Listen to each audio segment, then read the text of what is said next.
Men, gila men, gue bener-bener lagi terharu banget. Karena entah kenapa belakangan ini film-film Indonesia yang gue tonton tuh bagus-bagus semua. Ya kalau kalian perhatikan misalnya di tahun kemarin ada Jatuh Cinta seperti di film-film yang gue puji setinggi langit karena emang sebagus itu. Ya kalian bisa tonton review dari gue. Atau misalnya yang baru kemarin kita review nih bisa dilihat Siksa Kubur. Untuk genre horor ini ya horor yang sangat fresh gitu. Tidak seperti film-film horor Indonesia sebelum-sebelumnya yang ya sekali bagus sisanya sampah semua. Cuma kali ini gue pengen ngebahas satu film yang sebenarnya film pertamanya tuh sempat sukses di tahun 2019. Dan meskipun gue punya ekspektasi yang cukup rendah untuk film yang satu ini, tapi gue malah dibikin mind blowing. Karena saking bagusnya film yang satu ini, gue juga sampai kaget. Dan ya gue sih harap ini the real tanda-tanda kebangkitan perfilman lokal kita. Let's go!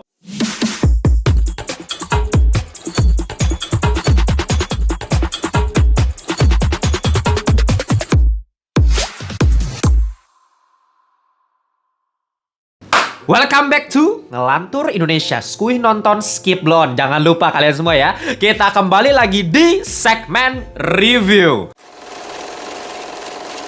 Dan seperti biasa, review yang gue buat itu selalu non-spoiler. Terutama kalau misalnya filmnya baru tayang. Seperti yang satu ini. Karena kita akan membahas Dua Hati Biru.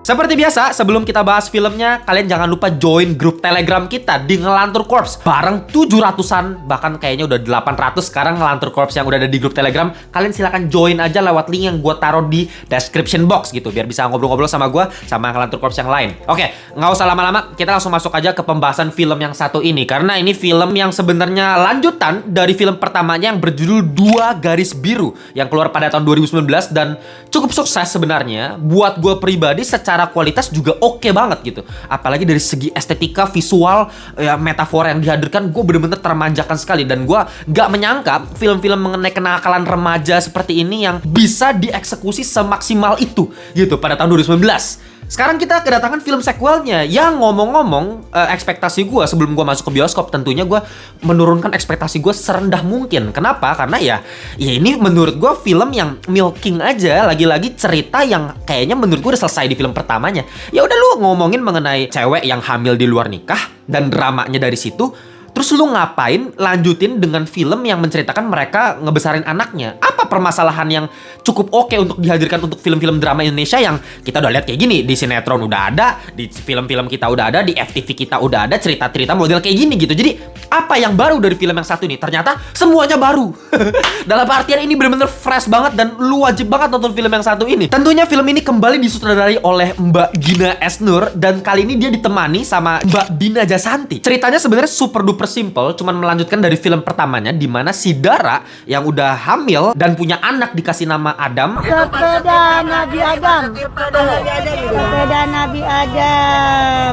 Dan diceritakan dia pergi studi ke Korea gitu. Dan setelah 4 tahun akhirnya dia balik lagi, ketemu lagi sama Bima suaminya dan akhirnya mereka memutuskan untuk membesarkan anak mereka yang namanya Adam ini. Dan disinilah konflik utamanya dimulai, dimana ya anaknya si Adam pertama nggak suka sama mamanya. Karena lu bayangin selama 4 tahun dia cuma ngelihat mamanya tuh di HP doang, karena video call doang dari Korea gitu. Dan layaknya drama-drama pada umumnya, dari konflik satu beralih ke konflik kedua, beralih ke konflik 3, dan lama-lama mulai memuncak lah. Seperti yang gue bilang tadi, meskipun film Dua Garis Biru menurut gue udah cukup oke, tapi sekarang ketika dibikin film lanjutannya malah lebih oke lagi, malah jadi level up lah istilahnya. Terutama dari segi ceritanya, kedalaman cerita, kedalaman emosi, itu yang benar-benar dieksplor gila-gilaan lewat film Dua Hati Biru ini. Dari setiap karakterisasinya menurut gue punya impact tersendiri gitu. Mulai dari perbedaan prinsip antara si Bima dan si Dara. Dan bukan mereka berdua doang, keluarganya juga ikut-ikutan gitu kan. Si Bima dengan keluarganya yang miskin lebih mempunyai prinsip di mana keintiman adalah yang utama, kekeluargaan adalah yang utama gitu kan. Tapi Dara dari keluarga yang kaya sama mamanya, dan ditambah lagi konflik di mana bapaknya yang kita lihat di film pertamanya sekarang udah nggak ada. Kita bisa ngelihat prinsipnya berbeda jauh dengan Bima gitu. Dimana dari perkataan mamanya kita bisa melihat dia lebih fokus ke kerjanya, lebih fokus di gimana caranya menunjang kehidupan, harus punya pekerjaan yang tetap, harus bisa independen, harus bisa ini, harus bisa itu. Jadi lebih dari aspek keuangan ya gitu, dari aspek ekonomi. Nah, dari dua perbedaan prinsip tadilah yang menjadi dasar konflik utama dalam sepanjang film yang kita bakal tonton itu. Dan tentunya di-amplify lagi lewat eksekusi sinematografi dari Mbak Gina Esnur ini. Gue bener-bener suka banget gimana Mbak Gina Esnur ini selalu memberikan ketegangan, momen emosional lewat dialog-dialog yang bener-bener kuat, skripnya bagus banget, dan penggunaan kameranya juga selalu pas gitu. Kalau misalnya kalian perhatiin di film pertamanya, ada satu ciri khas dari Mbak Gina Esnur ini yang kalau kalian perhatikan, dialog-dialog yang saling overlapping satu sama lain. Jadi kalau kalian perhatiin film-film lain, terutama untuk film Indonesia, biasanya lebih gampang itu kan diatur, misalnya si A sama B lagi ngomong, C sama D ya nunggu dulu gitu kan biasa kan. Jadi A B ngomong, C D baru berikutnya ngomong, yang ininya diem, biasanya gitu.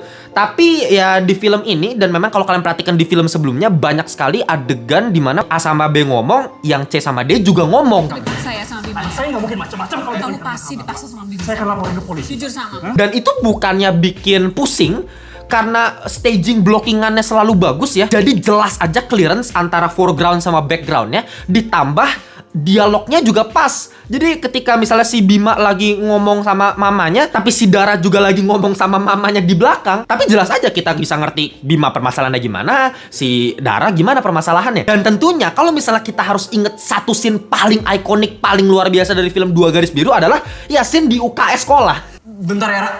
Bentar. Mau kemana kamu? Iya, enak ya. Mau kabur kamu.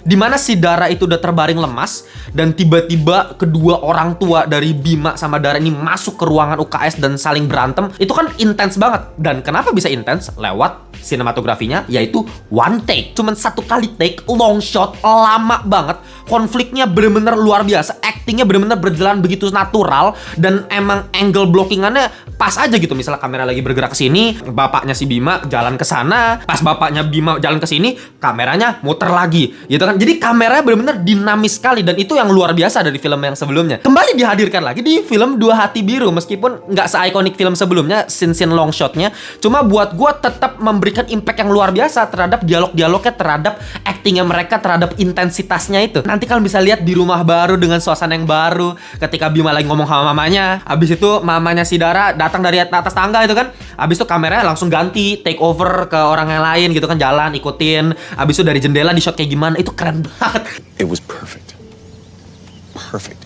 Everything. Down to the last minute. Dan kalau kita pikir-pikir lagi, sebenarnya bukan tanpa alasan ya film yang satu ini justru lebih bagus dari film pertamanya, karena udah ada fondasi ceritanya. Ini yang menarik, meskipun ini cerita super duper simple, ya cuman mengenai kenakalan remaja yang akhirnya mereka harus menerima konsekuensinya sebagai orang tua yang belum terlalu siap untuk membesarkan anaknya mereka gitu. Dan konsekuensinya itu kita bisa lihat di film yang kedua ini. Jadi kalau misalnya nggak ada film pertamanya, nggak ada story yang menguatkan background dari cerita film kedua ini, film kedua ini menurutku bisa berjalan, terutama karena kita udah nonton film pertamanya. Tapi untungnya ya kalau misalnya kalian pun nggak nonton film pertamanya, BTW kalau kalian pengen nonton film pertama di Netflix ada kok ya. Cuman kalau emang kalian belum nonton Dua Garis Biru, sebenarnya nggak masalah. Memang secara eksekusinya juga udah bagus, musiknya bagus, visualnya bagus, actingnya juga keren. Jadi ya bagus-bagus aja overall gitu. Tapi lebih bagus lagi, impact emosinya lebih mantep lagi kalau emang nonton film pertamanya. Dan ada satu teknik editing yang menjadi highlight gue untuk film yang satu ini, dimana kita bisa melihat transisi dari scene A ke scene B. Itu banyak banget menggunakan transisi JNL cut. Lagian lu bagaimana sih? Anak gedongan lu hamilin. Namanya juga hidup, Pak. Jadi misalnya nih ya, ada satu scene visualnya seperti ini, tapi kadang-kadang suara dari scene kedua itu udah dimasukin duluan, dan itu membentuk pola J. Iya kan? Karena musiknya udah masuk duluan di sini nih. Kalau kalian biasa jadi editor, harusnya kalian ngerti lah. Tapi kadang-kadang ada juga yang misal L-cut dengan musik dari scene satu ini langsung ganti ke scene kedua secara visualnya, tapi musiknya masih di scene satu tadi. Nah, itu namanya L-cut. Suara dari scene berikutnya udah masuk duluan, itu menambah kedalaman narasi yang kita tonton. Tentunya didukung dari aspek visual yang tetap memanjakan mata, karena dari segi production meningkat dari film sebelumnya. Lu bisa lihat dari temboknya, pemilihan warna baju, ya kostumnya seperti apa, dari production artnya, laci, barang-barang yang ada di rumahnya, itu bener-bener dipikirkan dari segi aspek warnanya ya. Jadi secara colornya itu bener-bener color teorinya masuk semua. Dan kalau lihat dari posternya aja, antara biru, orange, sama ungu ini aja itu ada color teori tersendiri, dan itu memanjakan mata kalau kalian nonton film ini. Tapi permasalahan yang gue temukan dari film ini, kalau kita compare ya sama film sebelumnya, itu mungkin dari segi visual yang banyak metaforanya itu mulai hilang gitu. Kalau misalnya kita perhatiin film Dua Garis Biru, banyak banget aspek yang mungkin kita bisa cerna lebih lanjut, metaforanya seperti apa, ini maknanya apa di balik setiap shot, di balik setiap visualnya, itu keren banget. Misal dari kayak ondel-ondel, ya kan, ondel-ondel wanita melambangkan kesucian, atau misalnya scene ketika mereka mau melakukan aborsi, kalau kalian ingat, dan si Bima itu kan beli jus ya, kalau nggak salah ya, jus strawberry itu. Nah, itu di shot dari atas blender, strawberry-nya bercampur dengan es, itu bikin gua ngilu. Otak gua itu bener-bener langsung menggambarkan apa yang mereka akan lakukan di situ, yaitu aborsi. Mereka harus menghancurkan janin yang ada di dalam perutnya si Dara gitu. Dan itu divisualisasikan dengan jus strawberry. Itu unik banget, kreatif sekali. Dan aspek-aspek seperti itu yang gue kurang temukan di film yang satu ini. Meskipun masih dengan ala-ala simbolis, ondel-ondel masih sering muncul di film ini, tapi nggak sekuat di film pertamanya kalau buat gue. Nah, tentunya ketika kita ngomongin film drama, apalagi romansa, yang paling penting adalah aktor dan aktrisnya. Gimana caranya aktor dan aktris itu memberikan nuansa yang sangat realistis sehingga emosi yang perlu disampaikan lewat ceritanya bisa sampai dengan baik ke penonton gitu. Dan kalau misalnya gue harus menunjuk satu bintang utama, the main star of Dua Hati Biru ini, ya menurut gue kalau misalnya kalian bilang Angga Yunanda, atau misalnya pemeran pengganti dari Adisti Zara yaitu Aisyah Nura Datau, kalau buat gue bukan mereka, tapi Farel Rafiski alias pemeran dari si Adam. Si bocil yang satu ini bener-bener di luar pemikiran gue, di luar ekspektasi gue, luar biasa. Lu tahu kan, gue berapa kali sering banget kritik bocil-bocil pemeran di film-film Indonesia, selalu ancur banget aktingnya. Dari yang harusnya pemeran-pemeran utamanya bagus ya, tapi ketika ngeliat akting bocil kadang-kadang anjing lah, ini palsu banget. Jadi gue ngerasa kayak dibohongin sama filmnya gitu. Nah ini karena ini perannya penting banget sebagai Adam, bisa dibilang sebagai tujuan utama film ini bisa terjadi. Karena kalau misalnya nggak ada Adam, ya Bima sama Dara nggak bakal memulai konflik ini gitu kan. Film ini nggak bakal terjadi. Semuanya dimulai dari Adam, dan Adam pun yang akan menjadi penengah mereka berdua ketika mereka berantem seperti apa. Si Adam lagi yang muncul nanti. Dan kalian tahu sendiri, ya tadi gue udah bilang banyak banget penggunaan one take, long shot, lama shotnya. Tapi si Adam ini, si Farel Rafiski ini bisa acting dengan sangat natural, dialognya lancar banget. Kadang-kadang bisa bikin kita lucu gitu ya. Kadang-kadang bisa ngeselin, kadang-kadang nangis, kadang-kadang gimana. Semuanya realistis, mau nangis, mau ketawa, mau iseng. Itu realis, bener-bener kayak bocil yang gue temui di kehidupan nyata gue. Emang itu menurut gue harus ditepuk tangan. Ini gila banget nih si bocil. Dan tentunya Nura Datau di sini sebagai pengganti Adisti Zara, yang mungkin buat kalian kayak susah gitu untuk terlepas dari Zara JKT48 yang lucu, imut-imut di film pertamanya, yang secara chemistry tuh udah kuat banget tuh sama si Angga Yunanda, dan dengan pemeran-pemeran lainnya udah mantep banget. Jadi mungkin kita agak susah nih transisinya gitu ketika dengan aktris yang baru, yang lebih dewasa. Tapi buat gue pribadi, justru yang di awal-awal gue mikir, ini kayak nggak mirip nih sama Zara, sumpah. Tapi kalau dilihat lagi, mirip juga nih kalau diperhatiin lebih lanjut. Dan acting ya menurut gue bagus juga gitu.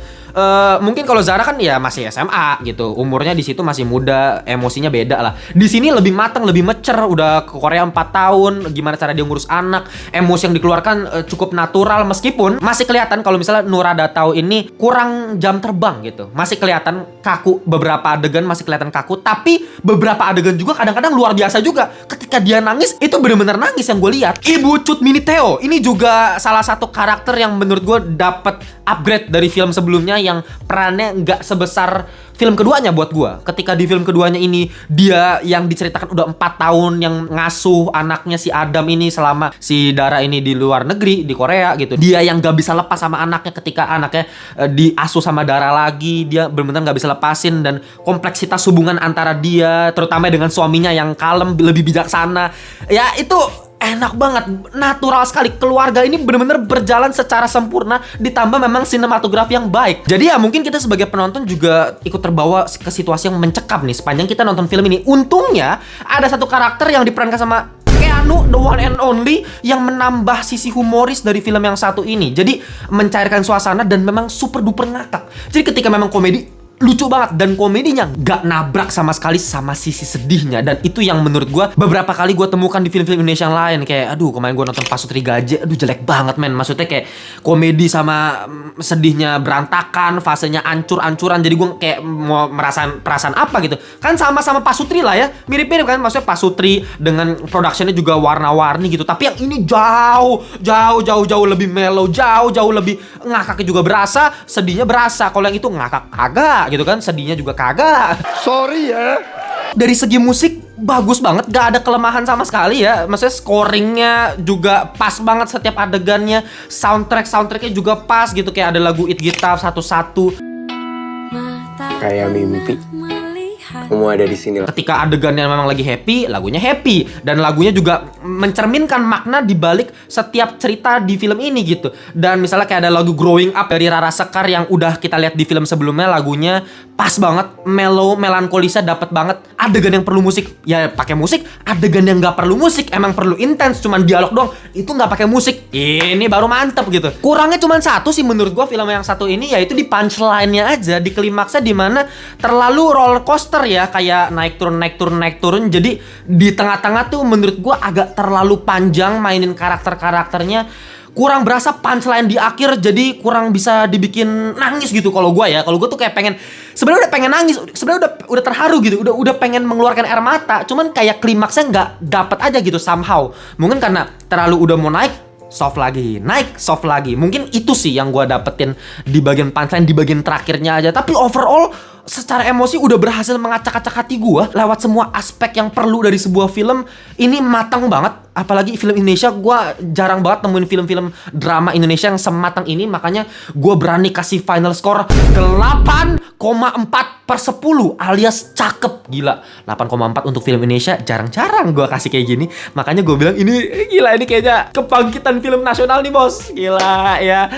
Senang banget gua, bener-bener cakep. Lu wajib banget nonton film yang satu ini. Jangan lupa ya, kalau kalian pengen join membership community, join biar bisa dapetin edukasi tambahan dari Ngelantur dan bisa dapetin diskon atau tiket nobar gratis. Banyak banget benefitnya, tinggal di join aja, member kita udah banyak. Dan kalau misalnya kalian punya pendapat yang berbeda seputar film Dua Hati Biru ini, kalian tulis di kolom komentar aja biar kita bisa debatin, kita bisa adu argumen supaya ada dialektika yang terjadi. Gitu aja, kita jumpa di video berikutnya. Bye bye semuanya.